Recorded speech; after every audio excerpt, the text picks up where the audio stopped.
Hello and thank you for selecting my video. I've published my video online for you and anyone who hasn't heard of the Mandela Effect. I would like to share with you my small article about it. The Mandela Effect phenomena got its name from masses of people who claim to remember Nelson Mandela, former president of South Africa, dying in prison during the late 80s. There is also apparently a written news article about it. However, historical records show that he died in 2013. The phenomena is widely recognised online as the Mandela Effect, and there is even a movie made about it, and an episode in the TV show called The X-Files. The Mandela Effect phenomena could be described as something such as history events and historical events actually changing.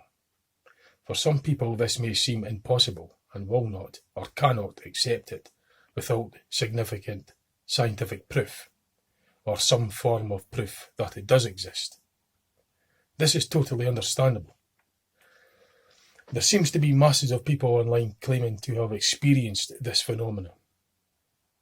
The terms popularly used online to describe people who claim to experience the effect are called the Mandela affected people, and in contrast to this, those who claim they do not experience it are often referred to as the non-affected. Other terms that are used are terms such as the Mandela Effect residue, which means there is still some rare forms that are a historical event that has now changed. There are still traces of evidence that it was once. It seems that this residual evidence is totally disregarded by some of the non-affected and disregarded as mistakes made and never credits as any proof. It also seems that no matter how clear or how much residual evidence there are, it is still disregarded and said to be wrong by some. For the Mandela affected people, the residual evidence will be the way they remember it, as what it was before. Other popular terms used online regarding the Mandela effect is timelines, dimensional and shifting realities. These are used when describing that our consciousness has shifted from a dimension in a possible multi-dimensional universe to another where our bodies and surroundings are nearly the exact same, apart from small subtle differences which would be noticed by those experiencing this Mandela effect phenomenon. These differences can be massive as well, but have up to now been managed. For example, the repositioning of the human heart and landmark changes. Somehow these few big examples have been managed by the affected and gone unnoticed by the so-called non-affected. Managed meaning we still get by as if nothing has ever happened. The term Mandela Effect community is used often online to describe groups of people claiming to have been Mandela affected and forming an online community where they share their experiences. This may even include meeting people in persons. There are lots of examples of Mandela effects online that can be viewed and shared. I will show some examples which I have found online research that I could relate to as a Mandela effect, and I can show and describe some that I have discovered and experienced myself, and so far have not found online yet. I'm actually going to do a rerun for the map examples because when I done a playback it was upside down. I'll just go through this again because I don't know if it came out very clear the first time. Hoping this is the right way around. As far as the world maps are concerned, the Mandela effects that I could easily relate to is Australia. It's too far north. It's too near Papua New Guinea. For me, I always remember it being further south and surrounded by ocean. It was always the further south landmass, populated landmass as well. But now this Argentina, this is further south now, this landmass here. You can see it, Australia's way up there. That's one anyway. The gap between Spain and Morocco wasn't quite as tight as that. It was way too close, too tight now. I don't remember it being that close. France is now extended away out as far as in line with Plymouth, Land's End in the UK. I don't remember it being out as far as that. These islands, I don't remember them because I've been on holidays to the Shetland Islands, and I remember saying to myself that there's nothing between me and the North Pole. But now there is. These islands are there now. Svalbard Islands. I don't ever remember them ever existing before. Germany. I don't remember Germany ever having a border. It was landlocked. I remember it being landlocked. The Atlantic Ocean wasn't quite as narrow. This was further over. It was further over. So the North Pole, it was always shown on the maps. It's no longer shown on the map as an ice cap. They say now it's just ice floating in water. The way I remember it is the North Pole was always the solid ice cap all year round, all the time. But it obviously it shrinks, etc. in the weather seasons, but there was always ice there. But apparently there isn't now. It's just ice floating in water.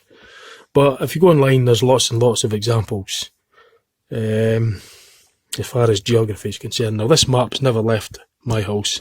It's been I've had this map for many decades, years and years and years. I've looked at this map before, and it's changed because all this was never like this. It's obviously been. It's not been altered physically. It's been altered by Mandela Effect phenomena. You could say that. You could refer to it as that. But yeah, I remember Australia specifically being, because I looked at Australia quite a lot prior to this, and I always remembered it being further south and surrounded by ocean. Now it's nearer the equator, it's further up. Okay. So just a point regarding the map. It's not just this map that's changed, it's all maps, including Google, physical maps I've seen in the libraries, etc. I've even asked people firsthand how they remembered Australia, and they remembered it not being this close. It was too far north to them. But like I say that there's a phenomena like where it kind of self-corrects, where people then start to retract their original memory of it and start to self-correct it and say, oh no, it was actually like this, the way it is now. That too is a phenomenon in its own right, that people's memories sort of change. Originally they would say, oh yeah, it's definitely different, and then they would see it, and then gradually they start going back on their word and saying, no, I was wrong, it's like this now. That happens also. Right, and just going back to this might seem a wee bit out of sync, because what I've done is and this is a retake of the, I'd done this earlier, but there was something I wasn't happy with, so I'm doing it again. This should have been at the start of the examples, but it's on this video, it's at this part now anyway.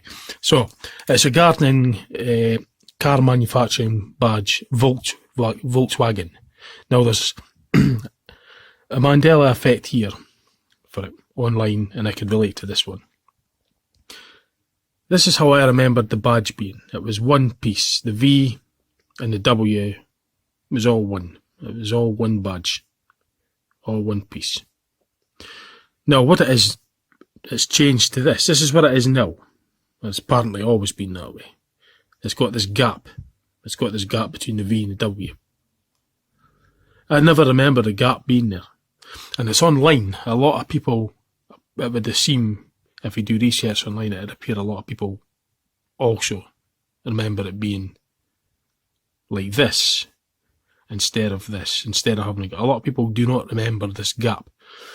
That's how I remembered it without the gap, so I could relate to this one. The other thing is regarding the spelling of the word Volkswagen. I remember it being spelt with an O and an N at the end. It was wagon. That's how it was spelt for me.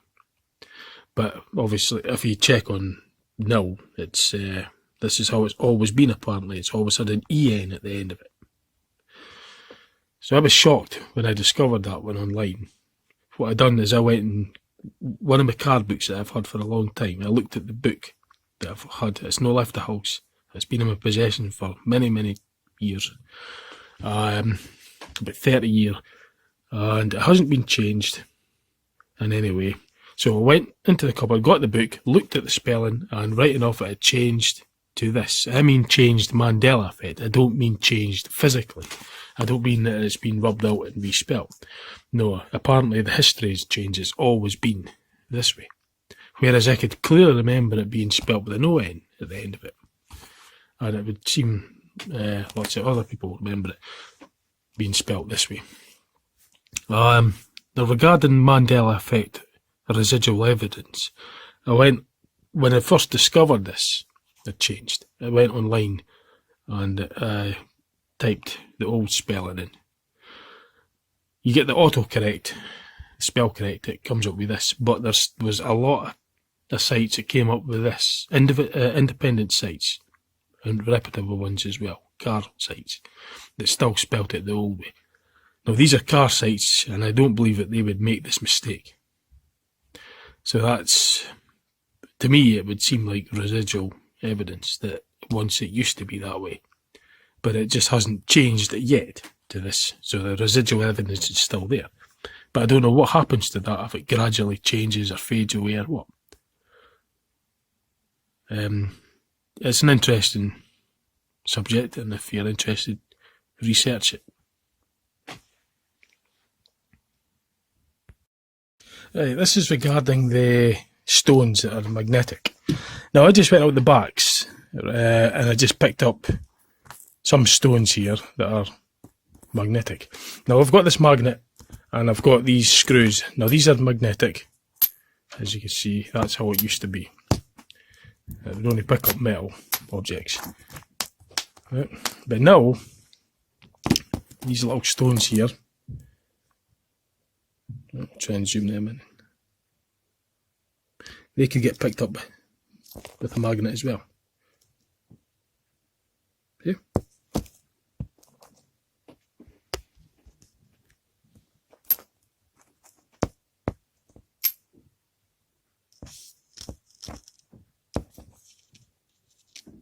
It's not as strong as it is with metal, but it still picks it up.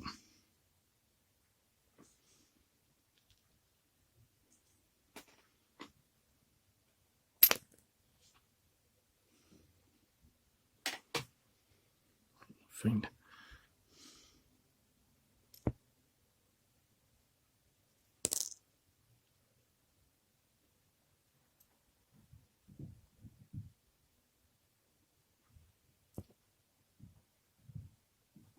Now that's completely new to me, because I'm 45 years old, and when I was a kid in the 80s, I used to play with lots of things. Sorry, I just got cut off there. Yeah, when I was a kid, I used to play with lots of toys and that, and magnets is one of the things I used to play with. Now I would have discovered this before, that magnets could pick up stones. So this is completely new to me. And I discovered this one myself. Now I'm not saying that it hasn't been discovered before by anybody, I just haven't come across it yet online, doing any research. But as I say, I just learnt this one, or discovered now magnets can pick up stones. It's totally bizarre to me, but apparently it's always been that way. So that's just an example there. Yeah, I'm recording this using my mobile phone, so I might get the odd incoming call, unfortunately, so just excuse the pausing, etc., because this is on my phone. So yeah, this is just, again, very rough sketches, and the spelling of these words they're not necessarily right. It's just to remind me to say. But the ones that I'm quoting, the spellings, like for the spelling of Volkswagen, I spelt them correctly, so that I obviously use that to make my point across. So, yeah, this was regarding the peace sign.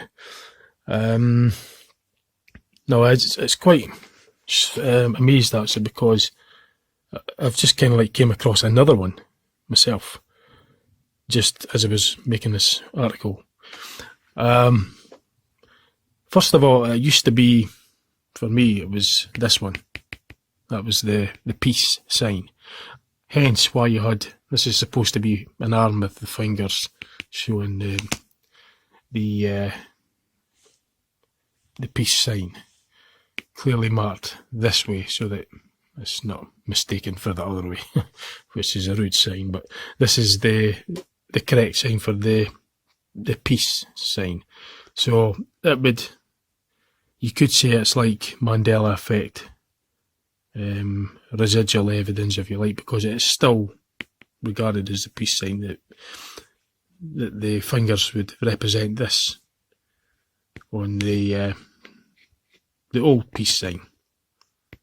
That's what it used to be like, and I remember it being like that. But as I was doing this, I was online just research at the same time, and I come across this line here. So it's a bit of a double Mandela effect, because I don't remember, I'm not really sure about that. It always used to be like that, and it was this way around. But I'm not sure about this, because then why wouldn't it have three fingers? But as it is now, it's now, I mean, I actually lost, because this has changed. I mean, this here is now what it is now, but it changed to this, which was upside down. But as I was drawing them and doing the research, I came across this as well. So it was never that way for me. It was never either of them. It was always that one. Hence why you got that as a peace sign. And this is just to remind me, I've actually got a photograph of, it was graffiti on a wall, and it was showing this, one of them now. I'm going to have to look back. I'll show you that. Which could be like a residual evidence. I mean, why would they draw it like that if it was the peace sign? I'll go and put that picture up for you. I'll look that up for you. Right, what I've done is I've taken a photograph and I've took it from the phone memory and put it onto my laptop memory, and I'll show you the photo that I took of this graffiti sign. Now, you can see the wall was being graffitied. Now this symbol here is it would appear to be the peace sign. Now as you can see, it's formed, it's been drawn like how it used to be. You see that? And it doesn't have the centre line either. And it's the right way up. So as you can see in the drawings that I drew, that's how I remember it, and that's how the peace sign was when you use the fingers, the two-finger peace sign. So this third line, I don't know where that come from, and it's shown here as well. This is how it is, but you can see residue. I mean, that to me would seem like the peace sign that whoever drew this is intending on. Well, it suggests the old peace sign anyway. So I hope you can see that clearly.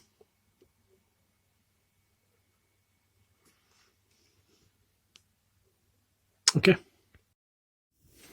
So that was a photo that I showed you with the regarding Mandela Effect residue, regarding the peace sign. Now, as I say, this is just scribble, so don't look at the spelling on this. This is just to remind me to say what I'm going to say about it. It's not about the spelling. Yeah, the other examples that I could relate to as far as Mandela effects go is the position of the heart. For me, it was always depicted in the centre. Sorry, it was always in the left-hand side of the chest. It was always in the left. Now, if you look, it's, well, you won't see it, but it's now depicted in the centre of the chest. And as it happens, I can't actually feel my heartbeat as much as I used to now.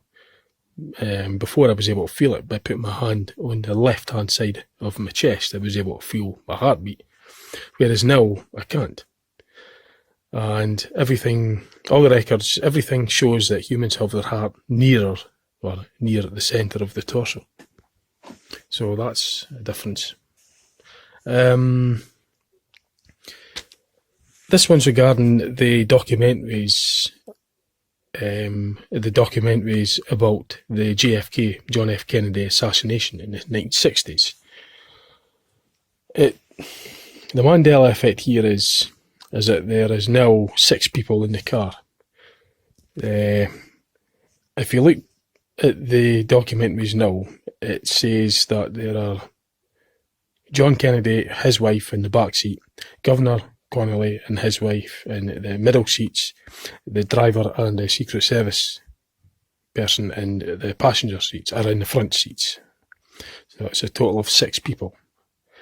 Now, when I've watched documentaries about the JFK assassination, it was always 4 people. It was JFK, his wife, the driver, and the passenger, or the Secret Service man in the front, or whoever. There was only 4 people in the car. There wasn't middle seats. Now, regarding Residue, there's apparently a museum dedicated for the JFK assassination, and it has a car in this museum, the type of car that JFK sat in. Now, this is being depicted as a 4-seater car, and this museum is dedicated for the JFK assassination. So how on earth they could have 4 people, a 4-seater car in a museum? How could they make that mistake when they are all about the museum of that incident? That's what it's about. So they couldn't have made such a mistake to have a 4-seater car. So it's like the Residue is that it was a 4-seater car at the time that they were doing this museum. It's really complicated, but it's like both are correct. So if you're interested, you could go online and you could find this out online if you want to look into it more. I'm just giving you like a brief, very general brief description as to how I'm putting it. But I remember 4 people in it. Now, there's a point worth considering regarding the Mandela effect. Using the term the non-affected, that's people that claim that they don't see a Mandela effect. In other words, for them, that history for them will have always been that way. So they will feel that it's correct for them. So it's really difficult. You wouldn't be able to convince somebody who remembers something as it was, and it was always that way. In contrast to somebody who is what they term the Mandela affected, who will have experienced how it used to be, how it was before, a different memory of it. So it's like both memories are correct. And that's where it gets complicated, because it's like you think, well, how could you, it's questioned as to how both could be correct. That's where it becomes interesting. Hence the Mandela effect phenomena. So, but it's just worth considering that when the so-called non-affected are really adamant that it hasn't been changed, well, that is correct for them, because for as far as they can remember, and as far as they're concerned, it has always been the way that they remember it. And likewise, for the Mandela Effect, they will remember it how it was for them, and it's worth, so it's correct for both of them. It's got to be. It's not a case that one is wrong and one is right. It's a case that they're both right, which would seem totally bizarre if you don't understand the phenomena. I don't understand how the phenomena is, but that's how it would seem, and it's been called the Mandela Effect. But the phenomena, well, it doesn't necessarily mean that it's all the same thing. There could be lots of other things going on, I don't know. But you could refer to it as the Mandela Effect, because it has been, if you're going online and using, sharing the stuff online, it's referenced very popularly that it's referenced as the Mandela Effect. So if you go online, type in Mandela Effect, it will know what you're asking, and it will come up with lots of examples. Whether it's all the Mandela Effect, I don't know. But there are many, many, many, many examples online. And as I say, the ones that I'd shown you is the ones that I could relate to. Because, in other words, I've experienced them. So going back to the JFK assassination documentary, I've got a DVD that I recorded many years ago. Well, I mean, a good few years ago, talking about maybe 10 years ago, maybe 10 plus years ago, or certainly within 10 years. And it was a 4-seater, 4 people in the car in that documentary. And when I discovered the Mandela Effect, that there's now 6 people, I went to that DVD, played it, and it has changed on there also to 6 people. So, and that DVD hasn't left my house. It's been within my possession all the time. It hasn't been tampered with.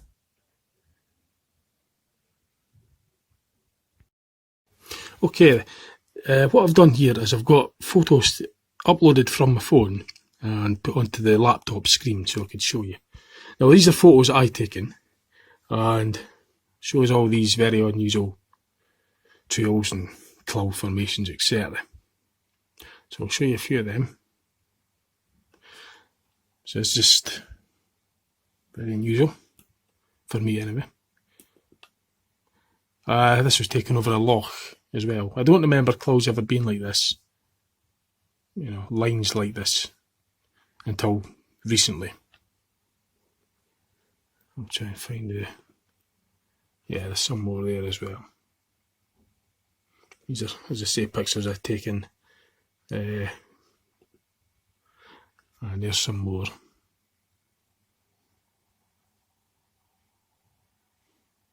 These lines. So, apparently it's always, I mean, I've watched films, and it's shown on the films as well. And these films have been around for decades. And you can see the lines. No, it's not just this film. I've seen it on other retro films, TV shows from the 70s and 80s. Yeah, I've seen it in the background also. So I don't understand that. You know, as you say, it comes into the Mandela. It could be called the Mandela Effect. Okay. Now this might seem a wee bit out of sync as well, but you would have seen clips with the strange cloud formation, and that was films showing how the clouds are now. I mean, I do not remember the clouds being in that shape. This was something quite recent, quite new, within the last 3 years, maybe 4 years. But apparently the clouds have always been that way. So you'll have seen that clip, but I just, because in saying this now, it was just a wee bit out of sight before, so that you know what these video pictures were about. It's just that it's shown on earlier films that the clouds have apparently always been in that form. But they weren't to my memory. I do not remember. And to me it's new. Something's changed there with the clouds.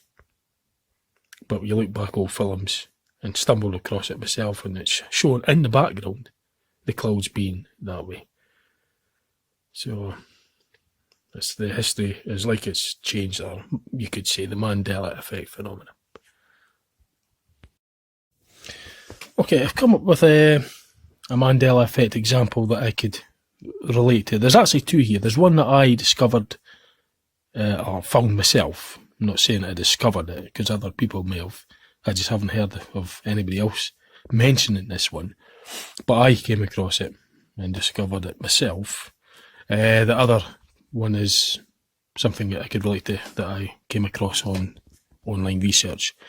Now, I'll mention the one that I discovered or found out for myself. And it's to do with the planes. Now, this is just it's just a sketch. It's rubbish. It's just a very rough idea to try and get a point across, to make a point. Now, it's to do with the planes, jet planes. They cruise at an altitude of, your big jumbo jets and big jetliners and that normally cruise at an altitude of about 6 miles up. It's about 30,000 feet into the sky. I believe that's what I learned what they fly it, what they cruise it. Now, in the 1980s and that, I looked up into the sky and I would see a dot. This is a dot in the sky with a very light white trail. Nothing significant, just a contrail as it was.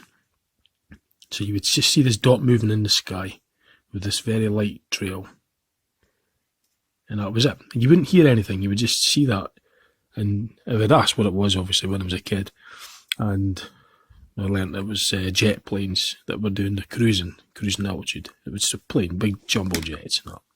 Planes. But now, what's happening is that the planes, when you look up into the sky now, you could actually see the profile, the outline profile of the plane. And you've got a great big thick trail out the back, which I've actually watched form into clouds. It comes at the back. And it lingers on. But regarding the actual perception of the plane, now, I'm assuming that it's still going to be cruising at the normal altitude of about 6 miles, 30,000 feet. And then also assuming that the jumbo jets and the jet planes are still roughly the same size. So how is it now possible to see the outline of the plane, the outline profile of the plane when it's cruising at that height?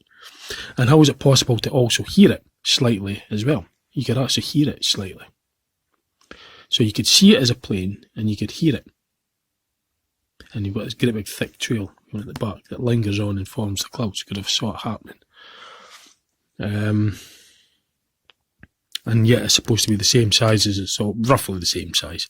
I mean, for something to appear as a dot at the same distance, it would have to be either tiny or much further up into the sky. Maybe a bit much greater if it was the same size to see it that as a dot.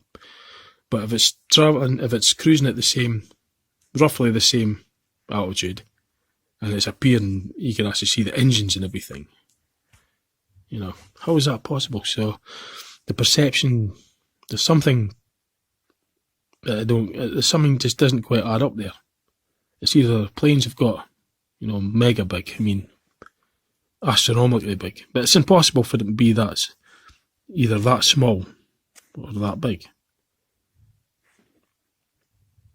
So there's like the laws of physics have changed, because right enough, if you look at a mast or a building 6 miles away, you could kind of, if you imagine this plane was stood up on the end on the ground 6 miles away, you might be able to see that. But so how was it impossible to see it in the 80s and only see it as a dot? So the laws of physics or perception, something's just not. quite adding up. And you never heard it either. Now, the thing regarding the stuff I came across online regarding the planes, jet planes, jet passenger liner planes, the majority of them now have the engines in front of the wing, ahead of the wing. It's still under, but it's way in front, way ahead.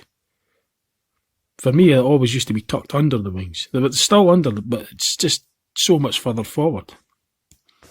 Now, when I came across this online, I could relate to that because I don't remember seeing...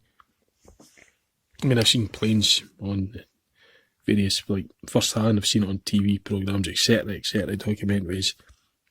And my perception of planes before, judged from what I've seen before, is that they were always tucked under. But now the engines are way further forward. Still under the wing, but way just predominantly sticking out. Now, that's something you could go online and research. You could see stuff online, articles, videos about it online. Mandela Effect style. You know, that this is now what planes have apparently always been like that. And I've seen films made in the 70s and 60s and 80s, and they show it like this now. So it's like the history is obviously then changed. Mandela Effect style. Mandela Effect phenomena. Now I say Mandela Effect phenomena, whatever it is, and I can't actually say what it is because I don't know. This is just something that you could refer to it, judged from what's been researched off online. So you could, what's online is basically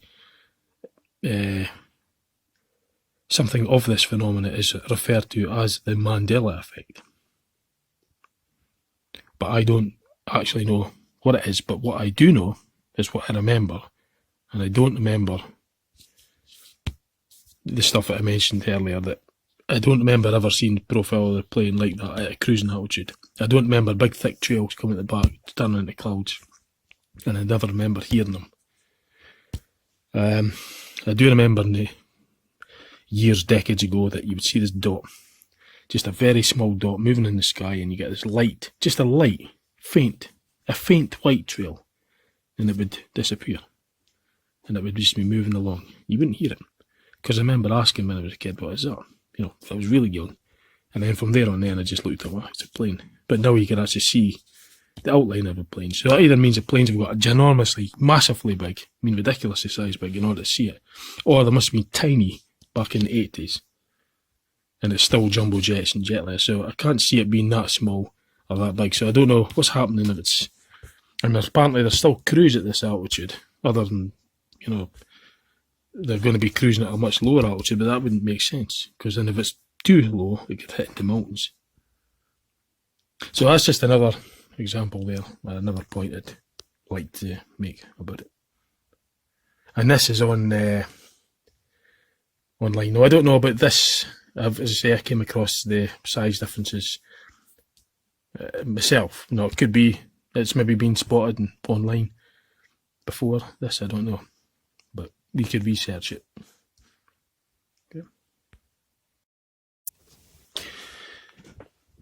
During my experiences with the Mandela Effect, I could start off originally having a very, very clear memory of how it used to be at first. Then it will become diffused or slightly hazy-like after a short while. Then the new version will seem partially correct as well. I mean, for example, it's like both of them, both memories could be correct.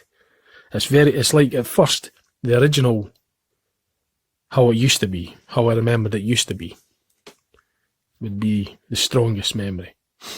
And then it will gradually, it becomes diffused or impaired with the new version of what's happened. So you're sort of like getting two memories. So I could feel that both are right, but the one that I feel to be strongest to be correct would be the original one, how it used to be. And that would be where the experience of the Mandela Effect, the phenomena anyway, would come in. Because then in remembering how it used to be, stronger than what it is now. But when you first come across it, in my experience anyway, when I first come across the spelling of Volkswagen, that just hit me really hard when I saw it was an E at the end of it, because it looked so wrong. It just looked totally wrong. And seeing Australia away further north just seems totally wrong to me as well. Where it is now just looks totally alien to me.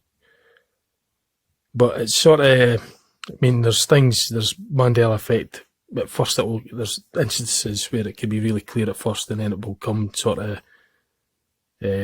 diffused or impaired with the, it's like the other memory starting, the other reality or whatever you want to look on it, the other memory of it could start to become correct.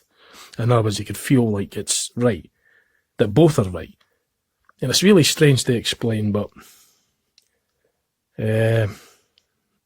certainly I've experienced that. I mean, when you remember something that you, like, if you look at, for example, something that you know very well that hasn't been affected, like say you own a car and you remember the registration plate, well, you'll remember it clear as a bell. You'll remember it very clearly. You'll know that that's the number. Well, with the Mandela Effect, it's like that, but there's something between that interferes with that clarity, that gets in the way of it. It's always a thing between a clear memory and how it is. It's like the other, the updated version, if you want, or the changed or the Mandela affected version is between that and the memory of it. So there's always something there. Whereas if you look at your car, you remember it, you know what it looks like, you know the number plate. It's clear as day. It's crystal clear to you. But with the Mandela Effect, in my experience, some of them are very crystal clear.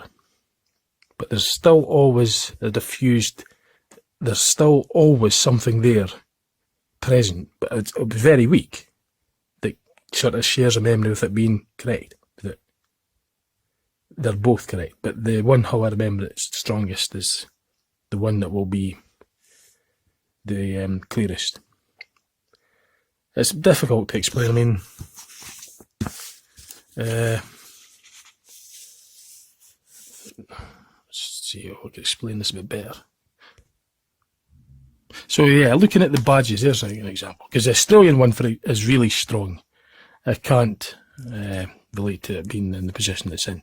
But when I look at this, it still looks pretty odd, but this wins. I remember that clearly, and I'm not mistaking it. But when I look at that after a while, you could think that maybe there's part of me saying that it's like it's there, but it's interfering with that memory. That is, I mean, like this, for example, I remember what this pen looked like. I could remember that. I turn away, I remember it's a black pen. It's as clear as day, crystal clear, it's a black pen.